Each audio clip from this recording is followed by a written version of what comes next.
the Kremlin could close the borders for military-age men as soon as this week. The Kremlin's denied this, but we've seen them deny many other things in the past that have come to truth. So images show traffic jams going back 10 miles as Russian men try to get to Georgia to avoid being drafted into the army. Let's speak to Samantha Berkhead, the editor of the Moscow Times. She's not currently in Russia, but we can speak to her anyway. Good morning, Samantha. good morning. Tell us what's going on here. How big a reaction is there now to the draft? I would say it's as big as, if not bigger than, the initial wave of emigration we saw in late February, early March. As we have heard from independent reports, at least 250,000 men have left the country. And there's just a massive presence of new Russian arrivals in places like Armenia, where I am right now, as well as Kazakhstan, Kyrgyzstan, post-Soviet states. So the backlash is not backlash, but yeah, the panic has been very real. And at what point does that start to impact on the ability of the Russian state to get men to fight? I mean, 250,000 is a lot. They want 300,000, I think, to join the army. But it's a big country, Russia, lots of people in it. Are there still enough people for them to get what they want, do you think? I think for now, yes, but if this continues, then I don't see it as I don't see mobilization as being sustainable for them. So is there a risk and they're going to increasingly have to take measures? So what would those measures be, Samantha? Do you feel that the policy itself, if it fails, what's the next step then?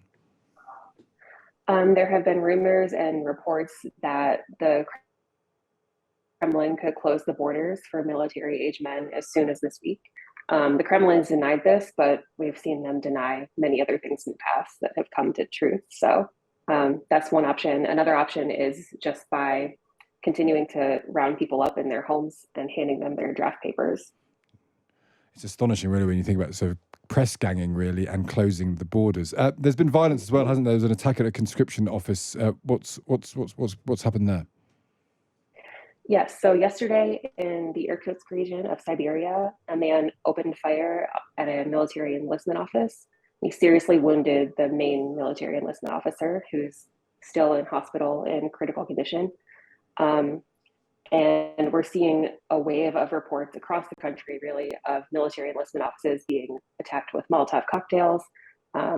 Just really, and it's like very hard to explain other than this huge backlash to mobilization. Just before you go, Samantha, is there a chance this could snowball into something bigger? That this is these are people leaving the country, these are people objecting to enlistment. Could that become something bigger, a broader movement, do you think? I think it's absolutely possible. We're seeing huge protests in the Republic of Dagestan, for example, in the Caucasus, and as far as Yakutsk in far northeast Siberia. People are very unhappy that their brothers and fathers and sons are being taken. And it's primarily this grassroots resistance we're seeing is in the ethnic republics among ethnic minorities of Russia. They feel they're being unfairly called up to fight. And I think that this could easily grow into a wider movement among them.